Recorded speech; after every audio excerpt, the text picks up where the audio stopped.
ये क्वेश्चन 2024 का क्वेश्चन है, मेंस का क्वेश्चन है। नीट के पॉइंट ऑफ व्यू से हमारे लिए इंपॉर्टेंट है, तो आपको ये देखना है।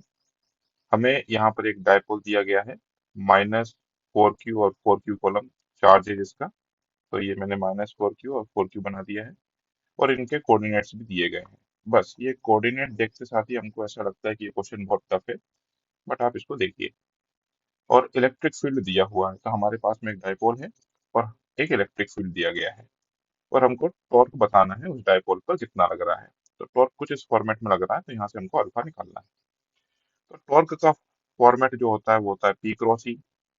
और टॉर्क आप देखिए, आपको हर क्वेश्चन करते समय यूनिट्स का ध्यान रखना है। तो यहाँ पर देखिए यूनिट जो है टॉर्क का न्यूटन मीटर दिया हुआ है, और जो इलेक्ट्रिक फील्ड है उसमें सेंटीमीटर दिया है। तो सबसे पहला काम तो ये है कि सेंटीमीटर को आप मीटर में कन्वर्ट कीजिए। तो ये जो 20 I कैप लिखा हुआ है, तो सेंटीमीटर को मैंने 1/100 मीटर करके इसका आंसर 20 वोल्ट पर मीटर, इसको मैंने मीटर में लिखा। तो पहली चीज तो आपको ये ध्यान रखनी है। दूसरा सबसे इंपॉर्टेंट कंसेप्ट देख लीजिए आप, यहाँ पर नहीं हर जगह पर एप्लीकेबल रहेगा।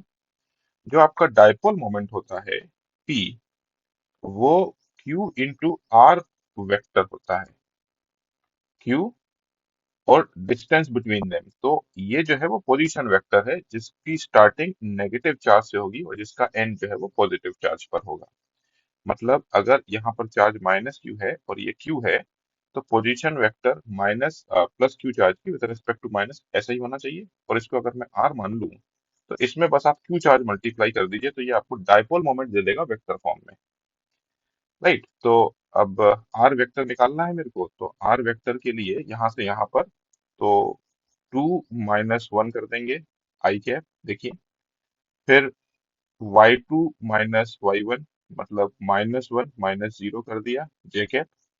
और फिर 5 - 4 ये यहाँ पर कर दिया। तो इसको सॉल्व करा तो R का वैल्यू ये आ गया। अब P अगर लिखना है तो Q हमको दिया हुआ है, ये रहा Q, 4 माइक्रो कॉलम, ये यहाँ पर रख दिया P। अब इसके बाद तो कुछ बचा ही नहीं है। हमारे पास में P भी आ चुका है, ये रहा, पर हमारे पास में इलेक्ट्रिक फील्ड भी आ चुका है वेक्टर फॉर्म में। तो बस मैंने इसको सॉल्व किया है, और सॉल्व करने के बाद में इस फॉर्मेट में जब ये आया है, तो अल्फा का जो वैल्यू है वो 2 के बराबर है। तो क्वेश्चन इजी था, बस आपको ये वाला कंसेप्ट याद होना चाहिए या पता होना चाहिए।